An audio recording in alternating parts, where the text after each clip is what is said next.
ਤੇ ਪਤਾ ਨਹੀਂ ਸਾਰੀ ਰਾਤ ਉਹ ਪੜ੍ਹਦੇ ਰਹਿੰਦੇ ਸਨ ਇੰਟੀਮੇਸ਼ਨ ਲੈਟਰ ਨੂੰ। ਉਹ ਤੇ ਫੋਟੋ ਤੇ ਸਰ ਉਹ ਜਿਹੜੇ ਗੰਜੇ ਸਾਹਿਬ ਸਨ ਨਾ, ਉਹ ਫੋਟੋ ਤੇ ਉਹਨਾਂ ਦੀ ਟਿੰਡ ਸੀ ਤੇ ਉਹ ਗੰਜੇ ਸਨ। ਉਹ ਮੈਂ ਜਦੋਂ ਕਿਹਾ ਨਾ ਕਿ ਜੀ ਹੀ ਇਜ਼ ਦ ਸੈਲਰ, ਉਹ ਕਹਿੰਦਾ ਮੈਂ ਆਪਣਾ ਮੋਬਾਈਲ ਫੜਿਆ, ਕੰਨ ਨੂੰ ਲਾਇਆ, ਮੈਂ ਕਿਹਾ ਮੈਂ ਇੱਕ ਜ਼ਰੂਰੀ ਕਾਲ ਸੁਣ ਕੇ ਆਇਆ। ਕਹਿੰਦਾ ਮੈਂ ਬਾਹਰ ਨਿਕਲਿਆ ਤੇ ਗਾਰਡਨ ਤੋਂ ਮੈਂ ਇੰਡੀਆ 'ਚ ਅੱਗੇ ਬੜੇ ਗਾਇ।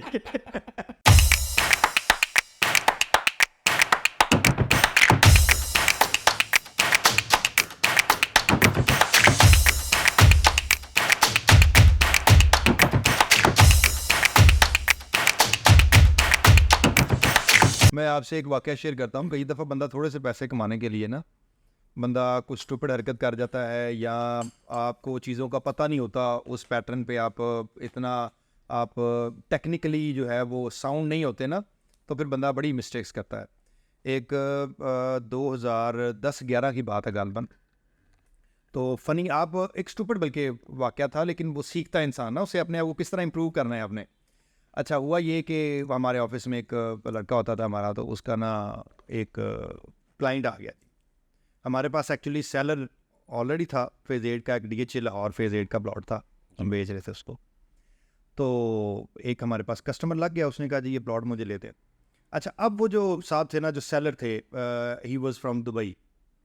तो उसने कहा कि जी हमारे लड़के को कि जी इसमें ना मार्जिन नहीं होना चाहिए। ये मलिक साहब ज़रा आपने बड़ी गौर, इसमें ना मार्जिन नहीं होना चाहिए। इसमें आपका जो टॉप है या जो प्राइस से ऊपर आप कुछ जिस तरह हमारी होता है कम्युनिटी में, इसमें नहीं होना चाहिए। तो हमने कहा जी बिल्कुल।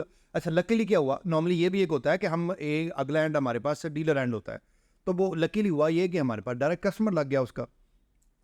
तो वो उसके पास गए तो एक प्राइस पिच की हमने। नॉर्मली क्या होता है कि आप नेगोशिएट करते हैं तो वो थोड़ा ऊपर नीचे हो जाता है। तो उसने लड़के ने को 2-3 लाख रुपया ज़्यादा डिमांड की हुई थी कि जी ये प्राइस है, तो थोड़ा सा ना नेगोशिएशन मार्जिन रख लें आप उसमें। अच्छा, क्या हुआ कि लेट्स सपोज उसने उस वक्त 45 लाख का प्लॉट एक दिया, मुझे रफली याद नहीं, 2-4 लाख ऊपर नीचे प्राइस होगी। 45 लाख अगर प्लॉट कमिट कर दिया सेलर ने, तो उन्होंने क्या किया कि 47 की बात की, तो वो एग्री कर गए। वो मुंडा उन्ना दफ्तर आ गया, कहता वो सर जी 45 लाख का प्लॉट सी, तो मैं ना 47 का बेचता है। मैं क्या यार अदील हो तो देखो ऑलरेडी उन्होंने क्या सी कहते ना मार्जिन नहीं होना चाहिए, तो बेटा तू। अच्छा, कई दफ़ा वो स्टूपिड बात ही कह रहे, लेकिन बैकफुट पे हो जाते हैं कि यार अब ये कह रहा है जी पैसे आ रहे हैं, तो ये चंगा बॉस है मेरा, ये कह रहा है कि नहीं तो मार्जिन नहीं। मतलब ਤੁਹਾਡੀ ਵੀ ਤਬੀਅਤ ਦੇ ਵਿੱਚ ਥੋੜਾ ਜਿਹਾ ਆਇਆ ਹੋਣਾ ਕਿ ਇੱਕ अट्रैक्शन पैदा हुई ना यार, थोड़ा सा वो बुरी चीज़ थी, लेकिन बहरहाल वो एक हो गया कि मैंने कहा यार ठीक है, फिर देखी जाएगी जो होएगा, आने डील हो गई जी हमारी। अब ट्रांसफ़र, अब क्योंकि वो बार बार एक बंदा रिपीट कर रहा था, तो हमें लगता था कि वहाँ पे ना, हालांकि थोड़े से पैसे थे, तो लगता था कि यार ये डिस्टर्बेंस ना हो जाए ना। अच्छा, अब रमज़ान के दिन तो वो बंदे साहब दुबई से आ गए, बुलाया वहाँ पे। अब वहाँ पे एक्चुअल स्टोरी जो थी ना, एक हमारे दोस्त हैं राहील साहब, चिट्टे वाले दोस्त हैं।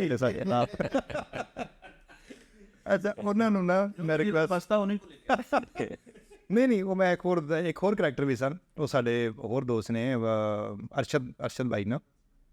अच्छा, उन्होंने जरा DH भी सलाम दुआ, तुहानूं पता ना, फिर दोस्तां नाल जरा गपशप तो होंदी है। अच्छा, वो फेवर भी खैर कई दफ़ा फेवर ले ली है ट्रांसफर ऑफिस, सारे दोस्त ही ने, तो मतलब खुदा ना खासा उन्हें पता है कि ये चीट तो नहीं करते, किहड़ा कोई फ्रॉड करते हैं, तो चलो वो कई दफ़ा फेवर दे देंगे।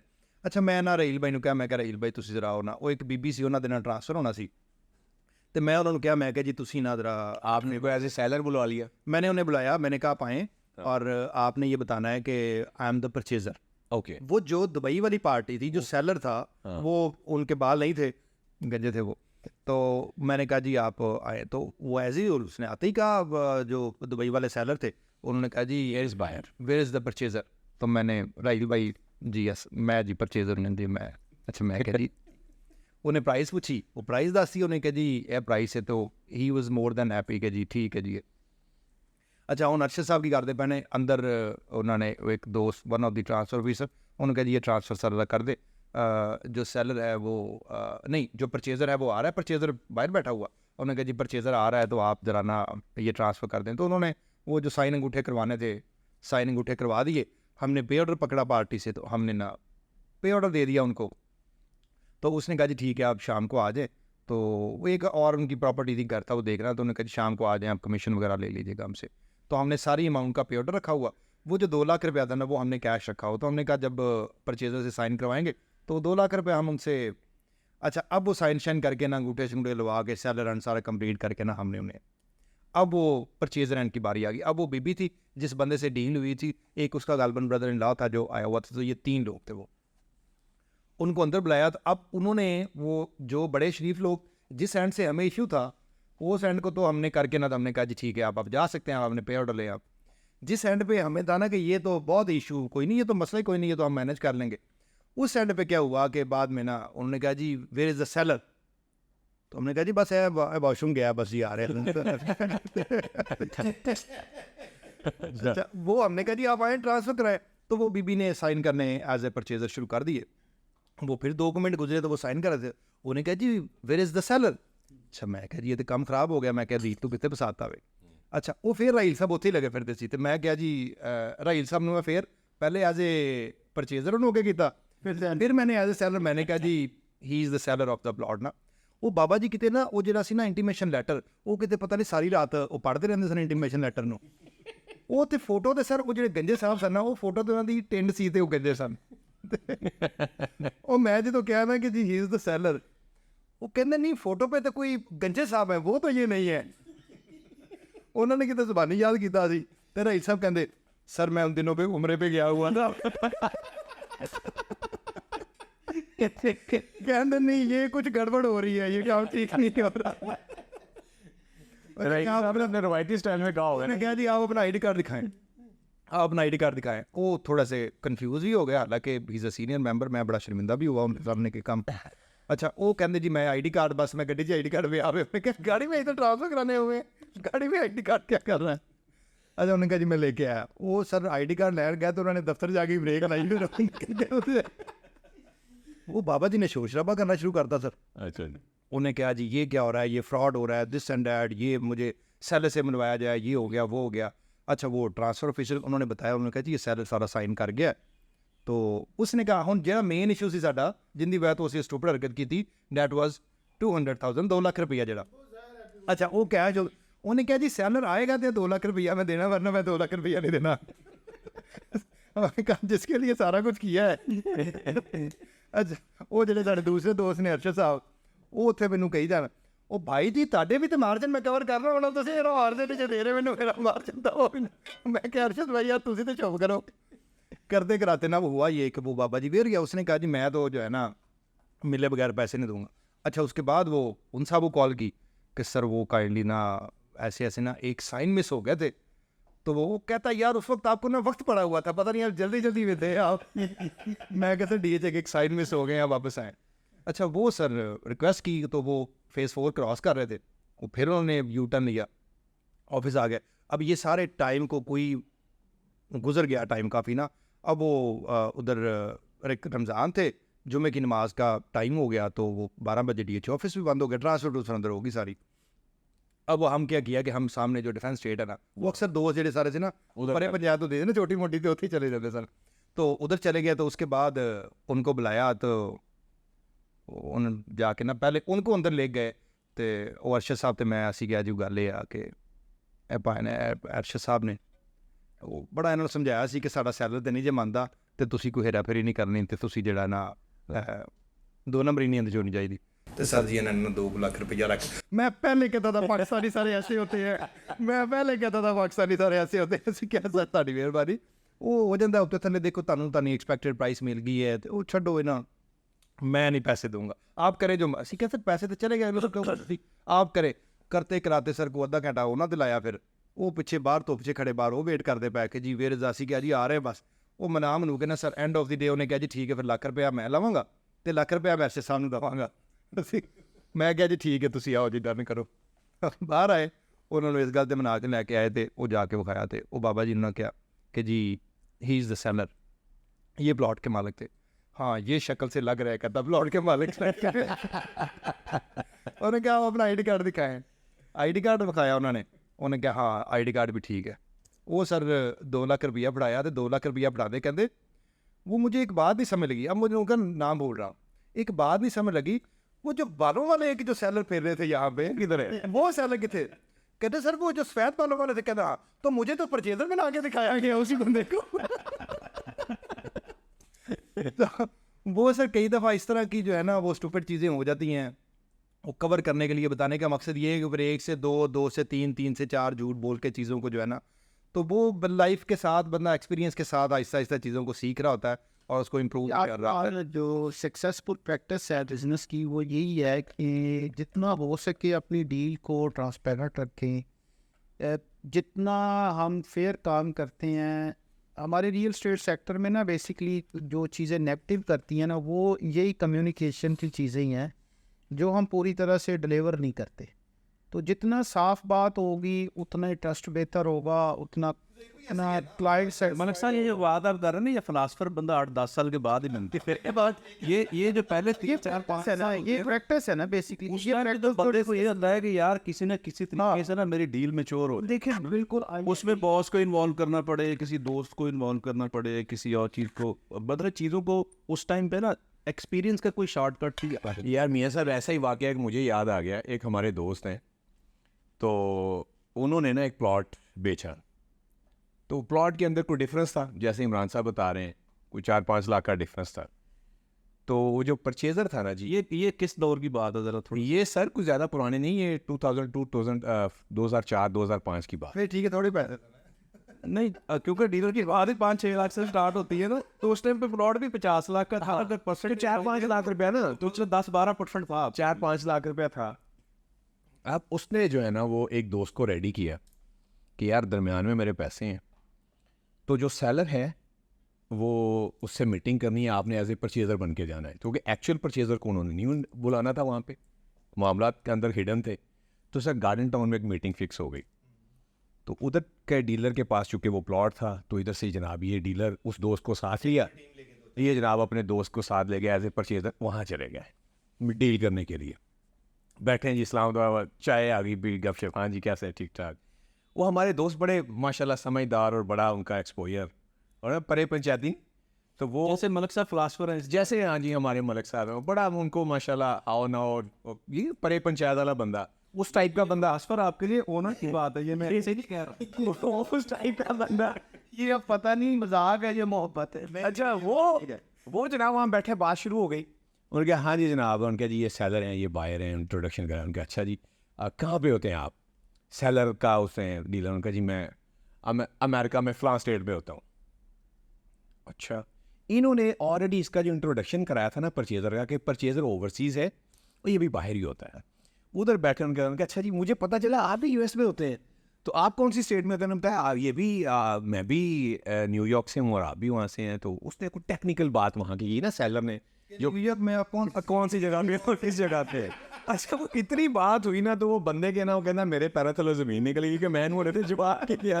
कहता मैं अपना मोबाइल पढ़ा, कानू लाया, मैं कहा मैं एक ज़रूरी कॉल सुन के आया। कहना मैं बाहर निकले हैं ते गार्डन आगे बढ़ और पता लगे वो जो परचेज़र था, पता लगे वो सही पाल दावे या वो हमें दावे और कोई ऐसी किस्म के ना। जो 2003 से 2010 तक की रही है ना लोगों की प्रैक्टिस, उसमें इस तरह के बहुत सारे एक्सपीरियंस हुए हैं जिसमें इनमेच्योरिटी का एलिमेंट था, एक्सपीरियंस का फुकदान था, बहुत सारी चीज़ों की कमी थी। अब वो लोग माशाल्लाह जो उस वक़्त काम कर रहे थे, एज ए स्टाफ काम कर रहे थे, अब वो सारे एग्जेक्टिव पोजीशन में आ गए हैं। तो अब ये जितने भी एक्सपीरियंस उनके साथ हुए इस तरह के, वो सारे एक्सपीरियंस अपने जो उनके स्टाफ के लोग हैं उनको वो प्रॉपरली गाइड करते हैं कि आपसे कोई ऐसा एक्सपीरियंस ना हो। और चूँकि उस वक़्त रियल स्टेट जो हमारे यहाँ पे 3-4 फेजेस आए हैं, वो 2002 से 2001 से 2 से शुरू हुए, तो उसमें उनकी प्रॉपर ट्रेनिंग भी नहीं की गई थी as a real state agent. तो उनका जुगाड़ होता था कि हमने डील बनानी है, उसमें कुछ भी हम करें, हमने डील को मैच्योर करना। मैं मलिक साहब की बात को सेकंड करूंगा। इसकी एक और मेन रीज़न है, 2001 के बाद जैसे लाहौर डीएचए में फेजेस की भरमार हुई ना, तो इससे पहले 2002-3 से पहले एक तो हमारे लाहौर की जो रियल एस्टेट मार्केट है इसमें पढ़े लिखे लोगों का बड़ा फुकदान था। अगर आप अपनी सीनियर लोगों की लिस्ट देखें, उसमें आर्मी ऑफिसर्स के अलावा आपको को बहुत एजुकेटेड बंदे जो है वो नज़र नहीं आएंगे। लोगों का ध्यान ही 2002-3 के बाद रियल एस्टेट लाहौर में पड़ा।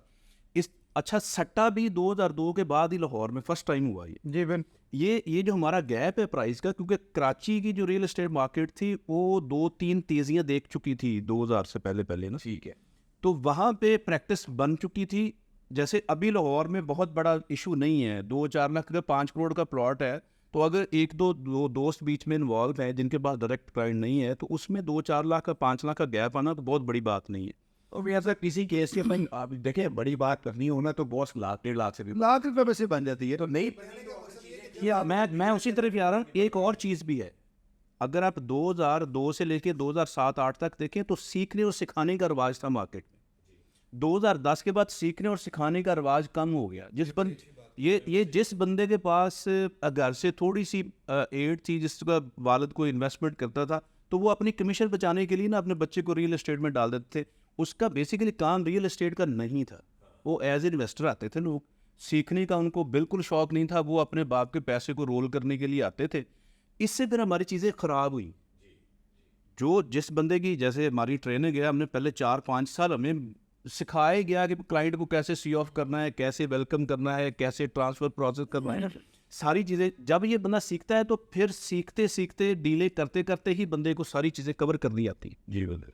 तो अब क्योंकि हमें इस फील्ड में कोई 20-22 साल हो गए हैं, तो थोड़ा सा जिस कॉन्फिडेंस के साथ 20-22 साल वाला बंदा बात कर सकता है ना, वो 3-4 साल का कभी नहीं। एक्सपीरियंस का कोई शॉर्टकट नहीं होता। आपकी मैं व्यूअर्स को बताना चाहता हूँ कि आपकी ना आप वो कॉपी बड़ी अच्छी कर लेते हैं, किसी की नकल अच्छी उतार लेते हैं। तो मैं अभी कल ही कहीं डिस्कस हो रहा था कि एक डेवलपर के साथ मीटिंग करने के लिए हमारे को दोस्त गए। जी, तो वो उनको रात को उसका माइंड सेट करके आते थे। तो एक वहाँ पे उनका एक और डीलर था, वो जनाब उसका सारा बड़ा गर्क कर देता था। उसका एक टिपिकल एक अपना तरीका है, वो कैसे बात करता था वो ज़रा मैं आपसे सुनना चाहूँगा। अगर वो दोस्त कोई ऐसा है तो नहीं आप देखिए, हम नाम नहीं ले रहे, नाम हमने डेवलपर का नाम लिया है। नहीं, अगर ये प्रोग्राम को उस दोस्त ने देख लिया तो मैं पहले उससे माजरत कर लेता हूँ। मेरी बड़ी अच्छी यारी दोस्ती है उसके साथ। हमने इकट्ठे बिजनेस किया, हमने इकट्ठे डील्स की है। वो माशाल्लाह बाद में किसी एक प्राइवेट डेवलपर के साथ जैसे अटैच हुए तो बहुत बड़ा वो ब्रांड बन गया। हमारा तो उनके साथ आज भी वही जो है ना वो लेवल है। बस ए दुआ करो, ए दुआ करो कि और प्रोग्राम ना देख ले। तुसी ਹੁਣ ਦੱਸੋ ਕੋਈ ਆ ਕੀ ਸੀ ਜ਼ਰਾ ਦੱਸਣਾ। वो पंजाबी च मैं तुहाडे नाल हाँ जी पंजाबी जी। मेरे एक दोस्त ने तो मैंने दस्सिया यार ਅਸੀਂ ਫਲਾਂ ਡਿਵੈਲਪਰ ਦੇ ਨਾਲ ਮੁਲਾਕਾਤ ਕਰਕੇ ਤੇ ਉੱਥੇ ਫਲਾਂ ਬੰਦਾ ਵੀ ਆਇਆ ਸੀ। तो ਕਹਿੰਦਾ ਯਾਰ ਅਸੀਂ ਪਿਛਲੇ 1.5 ਮਹੀਨੇ ਤੋਂ ਲੱਗੇ ਸਾਂ, ਉਹ ਕਿਤੇ ਗਾਇਬ ਸੀ 1.5 ਮਹੀਨੇ ਤੋਂ, ਤੇ ਉਹ ਕਹਿੰਦਾ ਯਾਰ ਅਸੀਂ ਬੜੀਆਂ ਚੀਜ਼ਾਂ ਸਟ੍ਰੀਮਲਾਈਨ ਕਰ ਲਈਆਂ। ਉਸ ਤੋਂ ਬਾਅਦ ਕਹਿੰਦਾ ਇੱਕ ਮੀਟਿੰਗ 'ਚ ਆਇਆ, ਸਾਡੇ 1.5 ਮਹੀਨੇ ਤੋਂ ਨੇ ਪਾਣੀ ਪਾ ਕੇ ਨਾ ਉੱਤੇ ਮਿੱਟੀ ਵੀ ਪਾ ਹਾਂ ਬਿਲਕੁਲ ਜਿਹੜਾ ਦਫਨ ਕਰਦੀਆਂ ਸਾਰੀਆਂ ਚੀਜ਼ਾਂ। ਤੋ ਇਹਨਾਂ ਨੇ ਮੈਨੂੰ ਉਹਦੇ ਬਾਰੇ ਦੇ ਵਿੱਚ ਜਦੋਂ ਇਹਨਾਂ ਨੇ ਉਹਦਾ ਨਾਂ ਲਿਆ ਨਾ, ਅੱਛਾ, ਤਾਂ ਮੇਰੇ ਜ਼ਿਹਨ ਦੇ ਵਿੱਚ 2006, 7, 8 ਉਹ ਉਹਨਾਂ ਕੋਲੋਂ ਸਾਰੀ ਪਿਕਚਰ ਆ ਗਈ। ਉਸ ਤੋਂ ਬਾਅਦ ਉਹ ਫਿਰ ਜ਼ਾਹਿਰ ਲਾਹੌਰ DH ਤੋਂ ਹੋਲਡ ਹੋਇਆ, ਕਿਤੇ ਹੋਰ ਚਲਾ ਗਿਆ। तो वो मेरे जहन च आ गया, क्योंकि मेरा जाहिर है कि थोड़ा जिहा हिस्स है मेरी कि मैनू पता है कि वो गल किस तरह करदा। साडी इकट्ठी बड़ी बैठक रही है, तो मैं फिर अपने उस दोस्त नूं, जेह्ड़े दोस्त उत्थे मीटिंग वास्ते गए सी, ते मैं कहा यार तू ठहर जा, तेरी गल दा मज़ा नहीं आ रहा, मैं तैनूं दसदा उन्हें की किया। अच्छा आप वहाँ मौजूद नहीं थे, लेकिन आपने मैनूं पता जा गया ना, इन्हां ने जदों मैनूं ओवरऑल स्नैप आ गए। ते मैं कहा यार तू तेरी गल दा ना मज़ा नहीं आ रहा, मैं तैनूं दसदा फिर तैनूं जरूर मज़ा आए। अच्छा वो थोड़ा सा ना तोतला है और हकलाता है वो दोस्त। तो उसके कहता यार वो असी तो मलिक साहब दे नाल लगे से, ते उन्हें कहता एक ही गल की, कहता वो ज़ाहिर है प्राइवेट सैक्टर दे विच 50 करोड़ 80 करोड़ जी 100 करोड़ की गल करना कोई बड़ी गल नहीं हैगी। कहता यार 80 करोड़ की डील सी। मैं कहा हुण तू रुक जा, अद्धे उहदे ने अद्धे तुहाडे ने। मैं कहा हुण उहदी गल मैं कर। मैं कहा उन्हें क्या ना मलिक साहब तुसी ਜਿਹੜਾ ਨਾ ਕੋ ਮੇਰੀ ਗੱਲ ਦੀ ਟੈਨਸ਼ਨ ਨਹੀਂ ਲੈਣੀ, ਤੇ ਇਹ 50% ਫਾਈਲਾਂ ਜਿਹੜੀਆਂ ਨਾ ਉਹ ਇਹਦੇ ਵਿੱਚੋਂ ਮੇਰੀਆਂ ਹੋ ਗਈਆਂ, ਤੇ 20 ਕਰੋੜ ਰੁਪਇਆ ਤੁਹਾਨੂੰ ਕੱਲ ਮਿਲ ਜਾਣ, ਤੇ ਜਿਹੜਾ ਬਾਕੀ 20 ਕਰੋੜ ਹੈ ਉਹ ਮੈਂ ਤੁਹਾਨੂੰ 15-20 ਦਿਨ ਦੇ ਵਿੱਚ ਦੇ ਦਾਂਗਾ। ਤੇ 40 ਕਰੋੜ ਰੁਪਏ ਦਾ ਹੁਣ ਜਿਹੜੇ ਬਾਕੀ ਦੋਸਤ ਬੈਠੇ ਇਹਨਾਂ ਨਾਲ ਤੁਸੀਂ ਡੀਲ ਕਰ ਤੇ ਡੀਲ ਕਰਕੇ ਨਾ ਇਹਨਾਂ ਦੋਸਤਾਂ ਦੇ ਨਾਲ ਤੇ ਮੈਨੂੰ ਤੁਹਾਡੇ ਕੋਲੋਂ ਫਾਈਲਾਂ ਚਾਹੀਦੀਆਂ ਮੈਂ ਨਮਾਜ਼ ਦੀ ਖਰਾਬ ਨਹੀਂ ਕਰਾਂਗਾ हाँ जी ਤੇ ਉਹ ਜਿਹੜਾ ਮੈਨੂੰ ਮੇਰੀ ਧੰਨ ਸਬ ਮਿਸ਼ਨ ਦੀ ਆਵਾਜ਼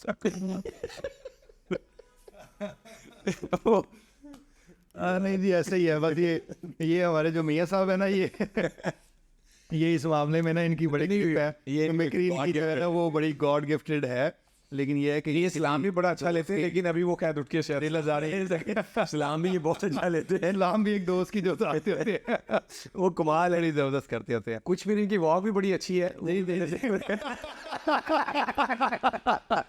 असल वॉक जो है ना बहुत सीधे पीसी बोर्डन में उसका छोटा सा क्लिप अभी मेरे पास पड़ा हुआ है, तो वो भी वही के पास निकले पास अपलोड कर देते हैं हमें।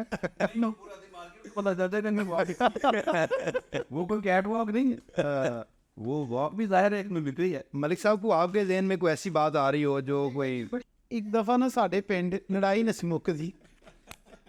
ਪਿੰਡਾਂ 'ਚ ਅਕਸਰ ਛੱਪੜ ਹੁੰਦੇ ਨੇ ਤੇ ਛੱਪੜ ਸਾਂਝੇ ਹੁੰਦੇ ਨੇ, ਉਹਨਾਂ ਨੂੰ ਅਸੀਂ ਆਮ ਕਹਿੰਦੇ ਆ ਦੇ ਸ਼ਾਮ ਲਾਟ। ਉਹ ਛੱਪੜ ਦੇ ਵਿੱਚ ਜਿਹੜਾ ਬੰਦਾ ਨਜ਼ਦੀਕ ਰਹਿ ਰਿਹਾ ਹੁੰਦਾ, ਜਿਹਦਾ ਘਰ ਲਾਗੇ ਹੁੰਦਾ, ਉਹ ਕਹਿੰਦਾ ਕਿ ਮੇਰਾ ਹੈ, ਉਹ ਉਸ 'ਤੇ ਕਿਸ ਤਰ੍ਹਾਂ ਕਬਜ਼ਾ ਕਰਦਾ, ਕੋਈ ਨਾਲ ਥੋੜਾ ਆਪਣਾ ਮਿੱਟੀ ਪਾਉਂਦਾ ਰਹਿੰਦਾ ਤੇ ਉਹਨੂੰ ਅੱਗੇ ਆਪਣੀ ਜਿਹੜੀ ਘਰ ਦੀ ਜਗ੍ਹਾ ਉਹਨੂੰ ਐਕਸਟੈਂਡ ਕਰਦਾ ਰਹਿੰਦਾ। तो वो दो लोगों का झगड़ा सी, एक साढ़े एक बजुर्ग खतून सी वो सी और एक बाबा जी सी, वो दोनों के इतफाक ना घर नाल सी, तो अपनी मिट्टी पाउंदे सी तो छप्पड़ नूं अगे एक्सटेंड करते रहंदे सी ताकि साडी वो जगह वध जाए।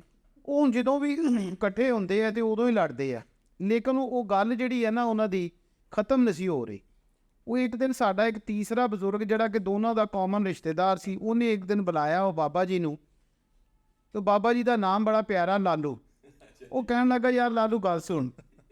ਉਹ ਲਾਲੂ ਆਇਆ ਤੇ ਕਹਿੰਦਾ ਯਾਰ ਗੱਲ ਸੁਣੇ, ਰੋਜ਼ ਤੂੰ ਬੁੱਢੀ ਤੋਂ ਗਾਲਾਂ ਖਾਣਾ ਹੈ ਤੇ ਤੂੰ ਇਹ ਔਰਤ ਕਾਬੂ ਨਹੀਂ ਆਉਂਦੀ ਯਾਰ, ਇਹਨੂੰ ਘੁਮਾ ਕੇ ਛੱਪੜ 'ਚ ਮਾਰ ਕਿ ਆਪੇ ਦਿਮਾਗ ਦਰੁਸਤ ਹੋ ਜਾਏਗਾ।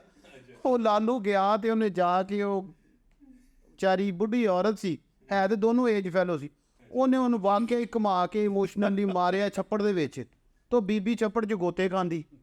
ਉਹ ਬਾਬਾ ਜੀ ਜਿਹੜੇ ਤੀਸਰੇ ਸੀ ਜਿਨ੍ਹਾਂ ਨੇ ਪਹਿਲੇ ਉਹਨੂੰ ਸਮਝਾਇਆ ਸੀ ਕਿ ਯਾਰ ਇਹ ਕੰਮ ਕਰ, ਉਹਨਾਂ ਨੇ ਉਹ ਬੀਬੀ ਨੂੰ ਵੀ ਬੁਲਾਇਆ, ਉਹਨੇ ਕਿਹਾ ਇੱਧਰ ਆ ਜਾ, ਬਾਹਰ ਆ ਗਿਆ। ਇਹ ਲਾਲੂ ਨੇ ਜੋ ਤੇਰੇ ਨਾਲ ਕੀਤਾ ਨਾ, ਸਿੱਧੀ ਥਾਣੇ ਚਲ ਜਾ, 6 ਮਹੀਨੇ ਮਾਰ ਮੇਰੇ ਮੂੰਹ।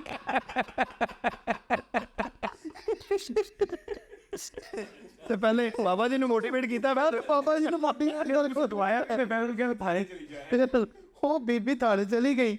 ਉੱਥੇ ਫਿਰ ਸ਼ਾਮ ਨੂੰ ਸਾਰਾ ਪਿੰਡ ਚਲਾ ਗਿਆ, ਉੱਥੇ ਫੈਸਲਾ ਹੋ ਗਿਆ ਛੱਪੜ ਦਾ ਕਿ ਛੱਪੜ ਹੈ ਕਿਹਦਾ, ਡਿਸਾਈਡ ਹੋ ਗਿਆ ਛੱਪੜ। ਹਾਂਜੀ। ਤੇ ਕਿੰਨਾ ਛੱਪੜ ਸੀ ਫਿਰ ਉਹ?